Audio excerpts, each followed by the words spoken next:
महाराष्ट्र के अंदर शुरू हो जाएगा।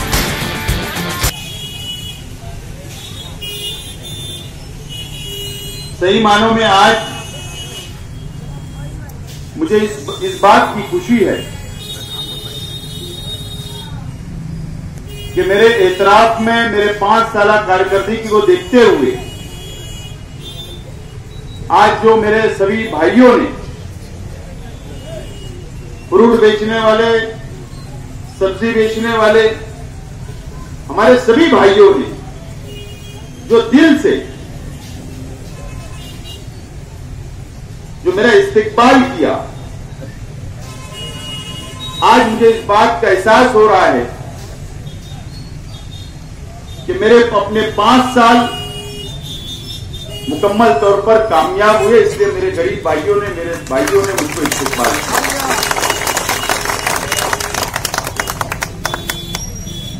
असेंबली का चुनाव मालेगांव शहर का और इस महाराष्ट्र का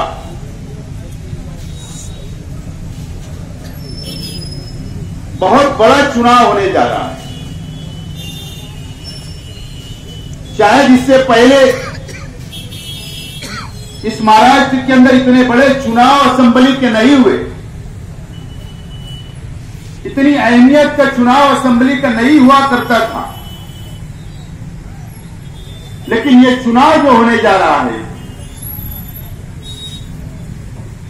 ये हिंदुस्तान की नजर महाराष्ट्र के ऊपर लगी हुई है।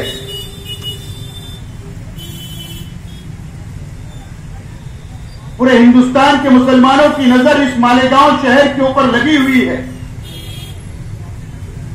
कि मालेगांव शहर की आवाम असेंबली के चुनाव के अंदर क्या फैसला करती है।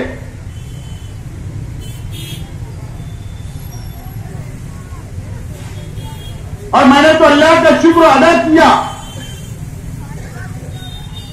कि मेरे अपने मुखालिफ,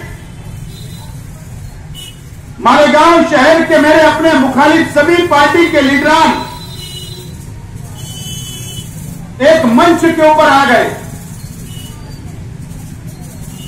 और मैं बिल्कुल अकेला उनका सामना करने के लिए तैयार हूं। मैंने इसलिए अल्लाह का शुक्र अदा किया कि आप लोगों ने जो मुझे मोहब्बत दी, जो मुझे ताकत दी, और आपकी ताकत के बदौलत मालेगांव शहर की आवाम के मैं जो 5 साल काम किया, हमारे गरीब भाइयों का काम किया,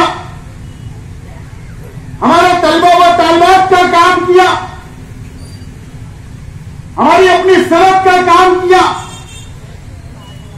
और महाराष्ट्र के अंदर महाराष्ट्र के मुसलमानों की महाराष्ट्र असेंबली के अंदर नुमाइंदगी किया। और अल्लाह ताला ने मुझको इतना मजबूत बना दिया, अल्लाह ने मुझे इतनी हिम्मत दी, इतना मजबूत अल्लाह ने मुझे कर दिया कि मुझे गिराने के लिए सबको एक होना पड़ा। मैं अल्लाह का शुक्र अदा करता हूं।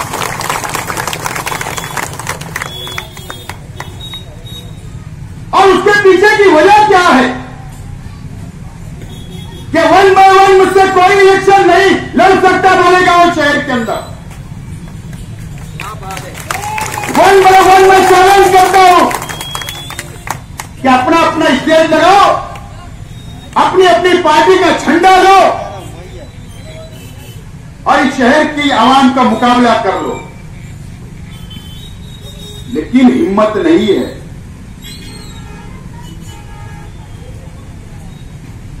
आप लोगों के अंदर हिम्मत नहीं है कि मेरा मुकाबला आप लोग कर सके, इसलिए आप एक हो गए। इसके पीछे की वजह क्या है, यह शहर के आवाम को समझना होगा।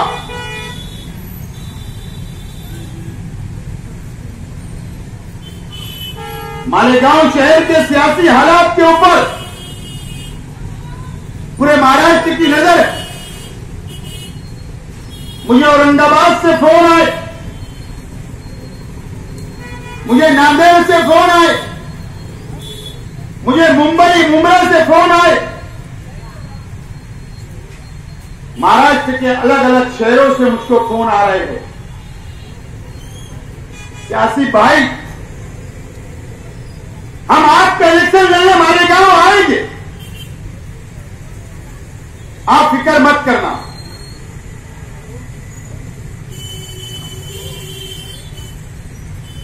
उसकी वजह क्या है कि बाहर के शहर के लोग मेरे इलेक्शन लेने के लिए आने की बात कर रहे हैं। उसकी बुनियादी वजह आप लोगों को नहीं पता है।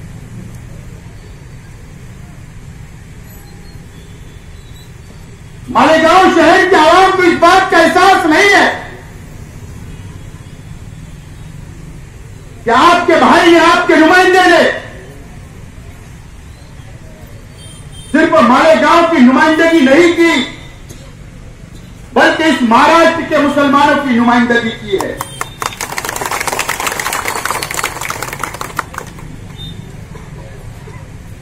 जहां पर भी कहीं फसाद हो जाए,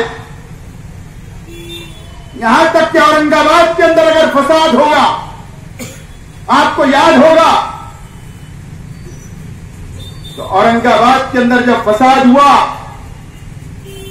रमजान का महीना था,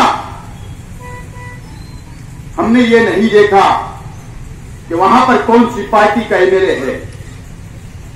हमने सिर्फ ये देखा कि वहां पर मुसलमानों के साथ नंगा नाच किया गया, मुसलमानों की इमलाक को तबाह किया गया, मुसलमानों के खून की होली खेली गई। औरंगाबाद की पुलिस ने फसादियों के साथ मिलकर मुसलमानों को मारने का काम किया। हमने ये नहीं देखा कौन कौन सी पार्टी का है। रमजान महीने के अंदर हमने मंत्रालय के ऊपर धरना दिया, एहतजाज किया, जब वजीर आला ने हमसे मिलने से इनकार कर दिया। हम रात में तरावी की नमाज के बाद हमको वक्त दिया गया, हमने हमारी बातों को रखा। हमने कभी ये नहीं देखा, चाहे महाराष्ट्र के अंदर नंदुरबार के अंदर अगर फसाद हो जाए, मलकापुर के अंदर अगर फसाद हो जाए, धुलिया के अंदर अगर फसाद हो जाए, तलोदा के अंदर हो जाए, पाचोरा के अंदर हो जाए, हरसूल के अंदर हो जाए, लातूर के अंदर अगर कोई मुसलमान की दाढ़ी को नोचे, महाराष्ट्र की असेंबली के अंदर आवाज उठाने का काम अगर किसी ने किया तो आपके भाई ने किया है। इसके लिए आज वो मेरे भाई जिन्होंने मैंने जिसके लिए आवाज उठाई, आज मेरे लिए मोहब्बत का इजहार कर रहे, हमदर्दी का इजहार कर रहे हैं।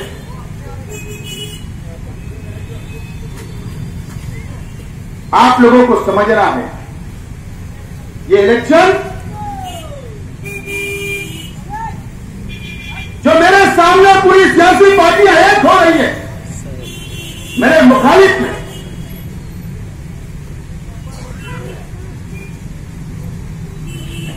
इनके पीछे एक बहुत बड़ी साजिश है। और इसके लिए 5 साल मैं कभी भी भाजपा के लोगों से, बीजेपी के लोगों से, आरएसएस के लोगों से, महाराष्ट्र के असेंबली के अंदर मैं कभी डरा नहीं हूं, कभी डरा नहीं हूं। अल्लाह गवाह है।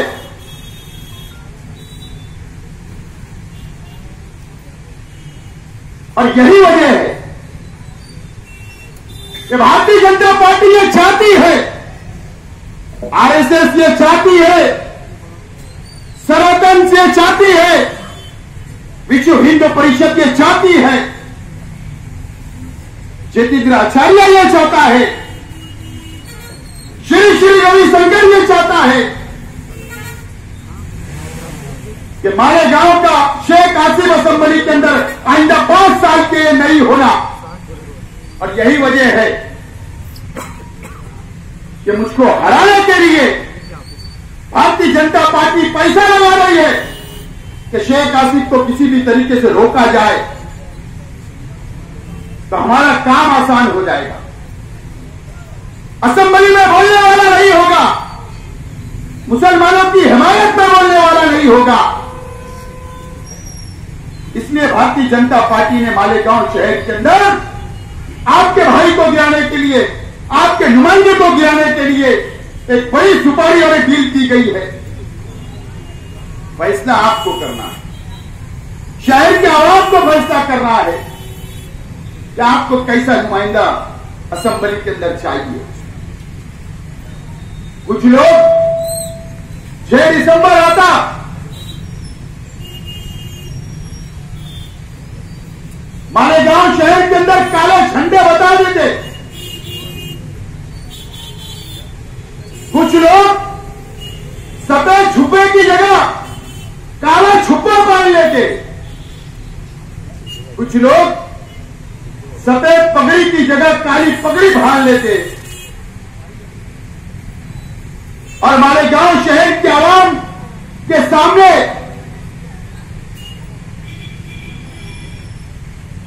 ये बताने की कोशिश करते हैं कि हमें बहुत दुख है। मैं पूछना चाहता हूं आप लोगों से, मैं पूछना चाहता हूं मालेगांव शहर के आवाम से, कौन सा लीडर मालेगांव शहर की तारीख बता दो तो जो आप बाबरी मस्जिद के नाम पर 6 दिसंबर को काले झंडे सिर पर बताकर एहतजाज दर्ज करना, अखबार के अंदर सुर्खियों में आ गया ना, उसके अलावा 6 दिसंबर के दिन आप 40 को फाटे भी गए क्या? अल्लाह का करम है, अयोध्या के अंदर अगर कोई गया तो शेख रशीद के दोनों लाल गए थे, खालिद हाजी और शेख आसिफ गया।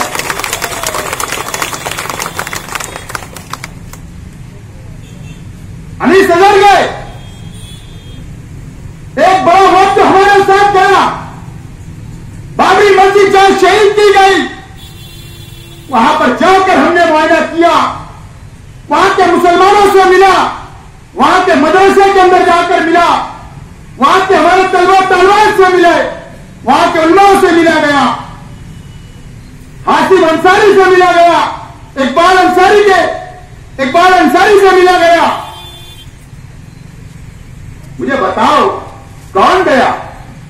कभी जाकर पूछो उन मुसलमानों से कि आप क्या तकलीफ के अंदर हो? कभी जाकर रुपया पैसे की मदद की आपने? सिर पर छूटा ढोंग रचकर आपने हमेशा शहर को बेवकूफ बनाने की कोशिश की। आपने कभी नुमाइंदगी नहीं की, मुसलमानों की नुमाइंदगी आपने 5 साल भी नहीं की। लेकिन अल्लाह का करम है कि वहां पर जाकर हथेली पर जान लेकर हम लोग वहां पर गए, मदद की। और अल्लाह का बहुत एहसान और करम है कि सिर पर जाकर वहां मायना नहीं किया, मदद नहीं की, बल्कि अल्लाह का बहुत एहसान है कि सुप्रीम कोर्ट के अंदर जो आज बाबरी मस्जिद का केस चल रहा है, अल्लाह का एहसान है कि 5 लाख रुपया मालेगांव शहर की तरफ से देने का काम भी हम लोगों ने किया। 5 लाख रुपया देने का काम किया मालेगांव शहर की तरफ से कि बाबरी मस्जिद शहीद करने वालों को सजा होना चाहिए, बाबरी मस्जिद दोबारा उसी जगह के ऊपर बनना चाहिए। इसके लिए हमने देने का काम किया। श्री रविशंकर ने क्या कहा? हिंदुस्तान का सबसे बड़ा साधु है, संत है, उसने क्या कहा? कि हिंदुस्तान के मुसलमान बाबरी मस्जिद का दावा छोड़ दे और अगर नहीं छोड़े तो सीरिया के मुसलमानों की तरह हाल होगा। सीरिया के अंदर मुसलमानों के ऊपर जुल्म किया गया, उनको मार डाला गया, कत्ल किए गए। इस तरीके की धमकी हिंदुस्तान के मुसलमानों को देने का काम श्री श्री रविशंकर ने किया।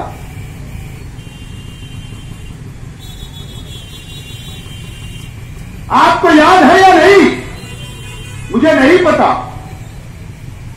जिस वक्त श्री श्री रविशंकर ने हिंदुस्तान के मुसलमानों को धमकी दी, उसी वक्त महाराष्ट्र के असेंबली का इजलास चल रहा था। खबर आई पेपर में सुबह और इजलास जारी था।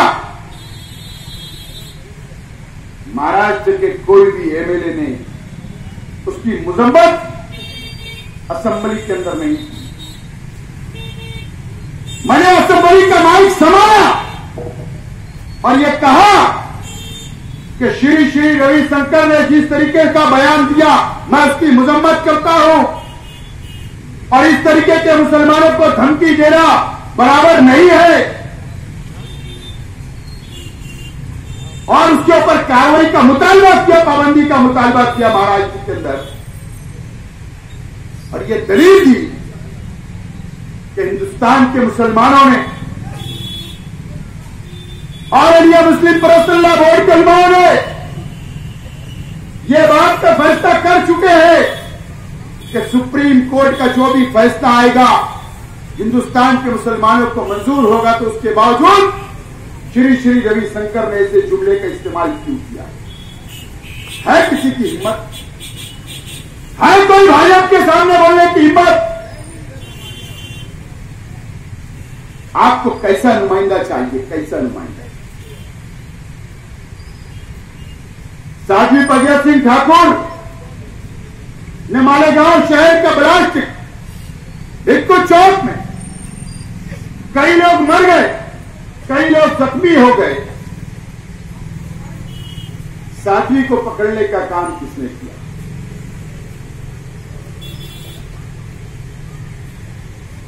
यही कांग्रेस की गवर्नमेंट थी, उसको जेल में डालने का काम किया। और उसी वक्त इस हिंदुस्तान के अंदर भगवा दहशतगर्द होते हैं। इस तरीके का बात शुरू की गई हिंदुस्तान के अंदर कि मुसलमान दहशतगर्द नहीं होता, बल्कि भगवा भी दहशतगर्द होता है। उसके बाद कांग्रेस ने कभी परिणाम सोचा नहीं कि हिंदू वोट चला जाएगा, कभी नहीं सोचा। साध्वी प्रज्ञा सिंह ठाकुर के खिलाफ में महाराष्ट्र के असेंबली के अंदर अगर किसी ने बोला तो शेख आसिफ ने बोला था, बोला, मुतालबा किया कि किस तरीके से उसको जमानत मिली, मौजूदा कोर्ट ने क्यों जमानत दी, सरकार कहां पर कमजोर पड़ गई। किसी ने अगर बोला तो शेख आसिफ ने बोला। मुझे बताओ,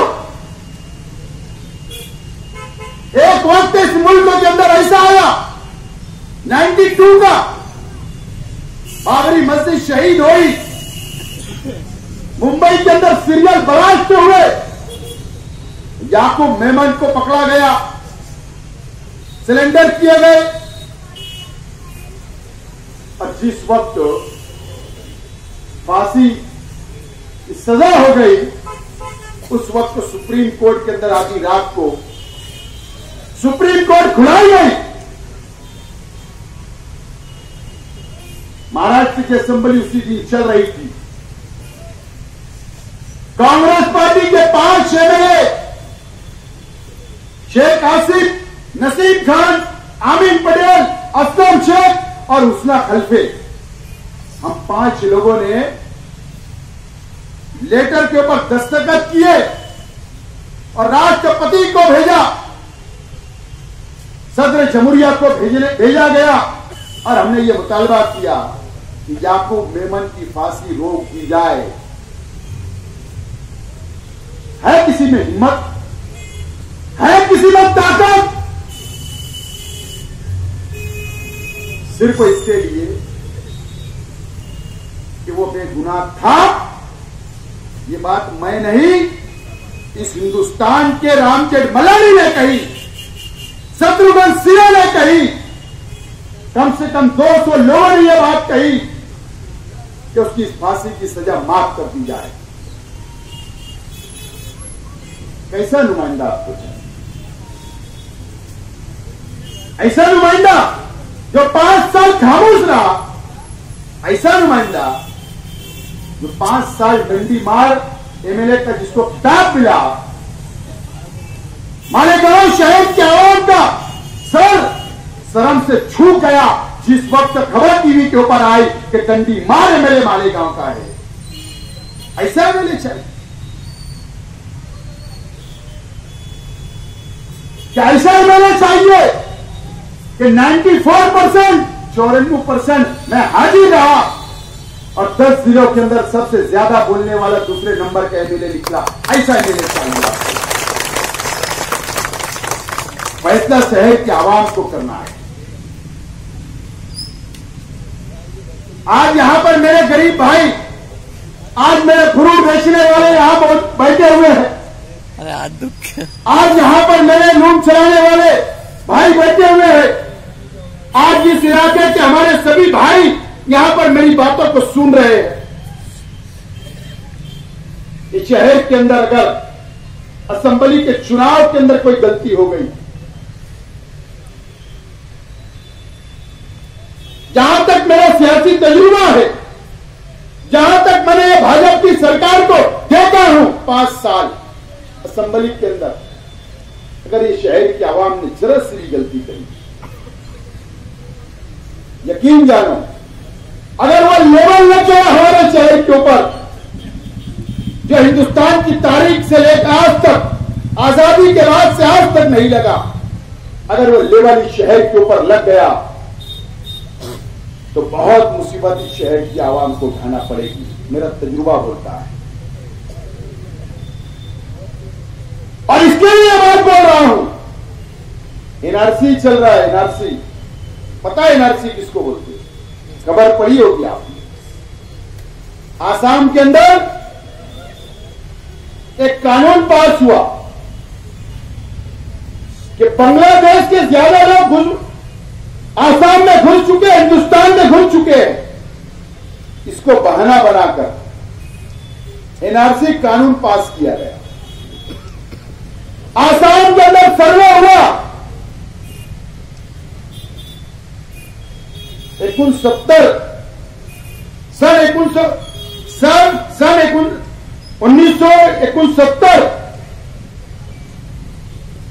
पहले का पुरावा, पहले के जन्म दाखले हमारे पुरखों के, हमारे बुजुर्गों के, वहां से लेकर आज तक जो बच्चा आज अगर 1 दिन का है उसका,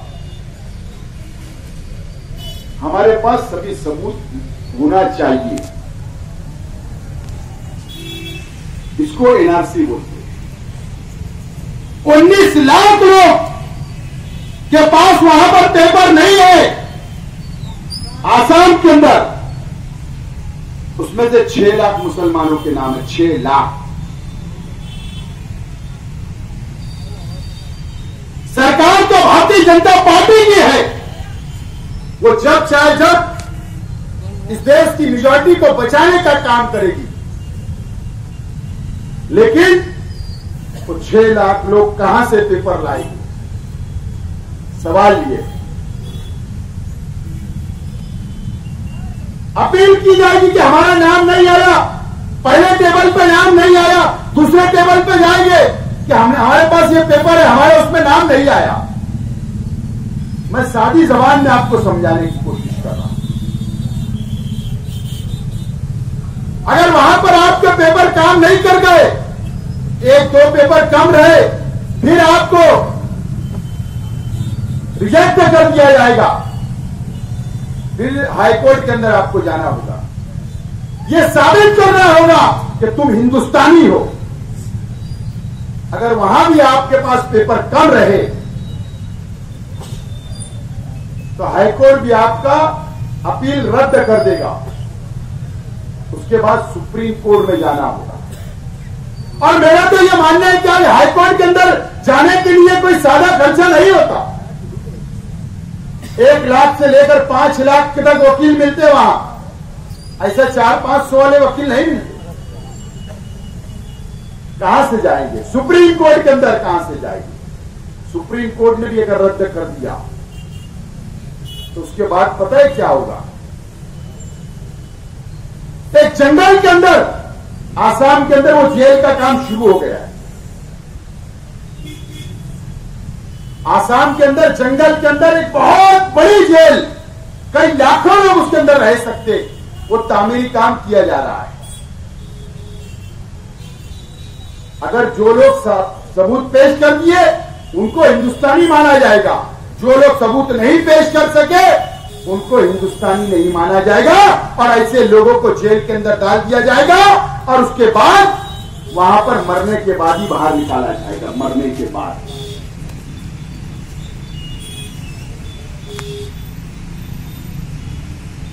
और मेरा साफ बोलना है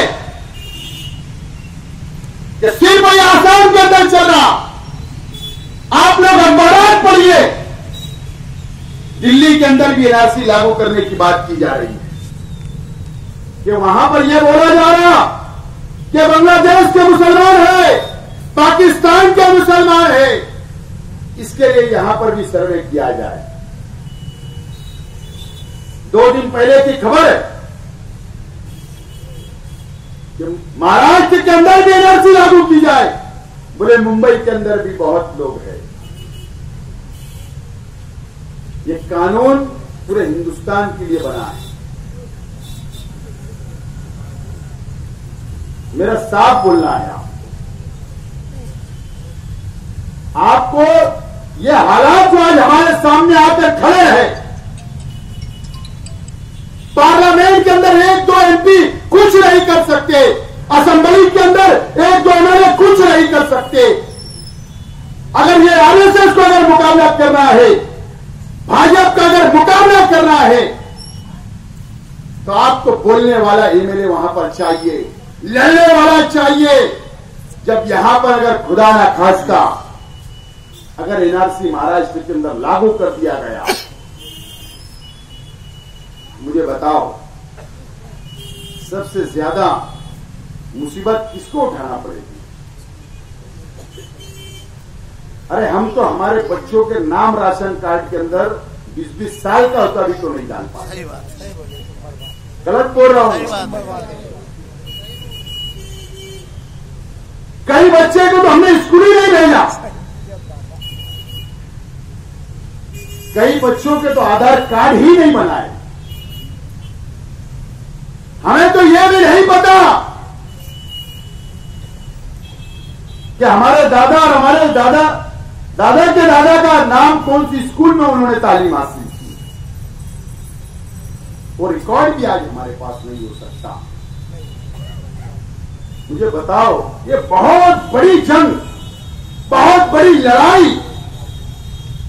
आने वाले दिनों के अंदर हम सबको मिलकर लड़नी है। ये जाने दो कुर्सियां, जाने दो ये सियासत।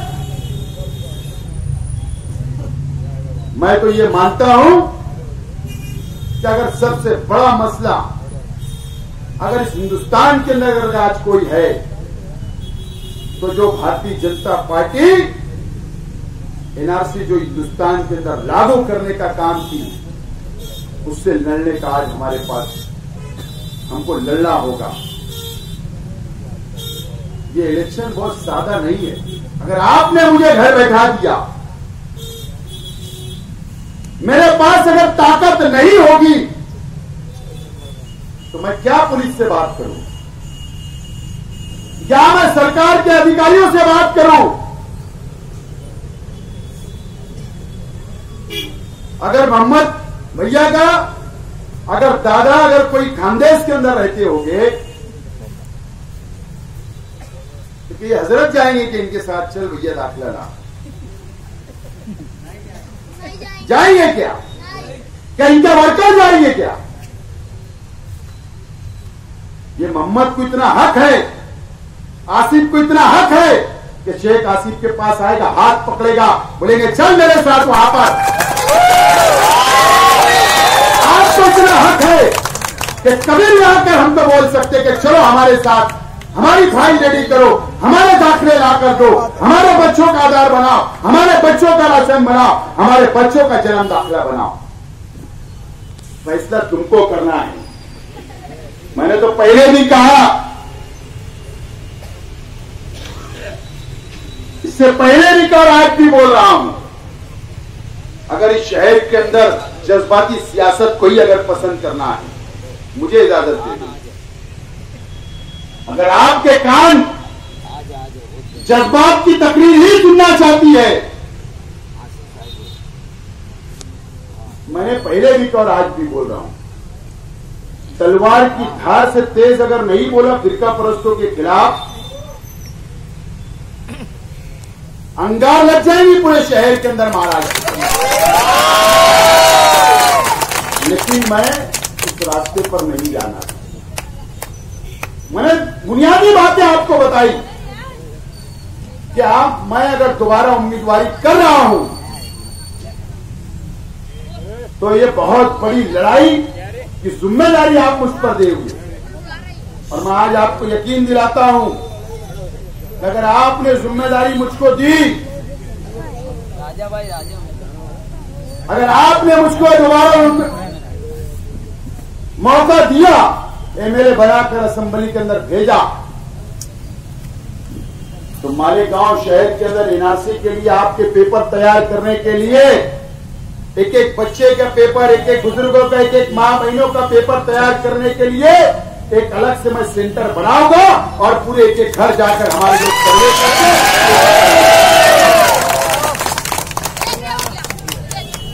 मैं इसके लिए नहीं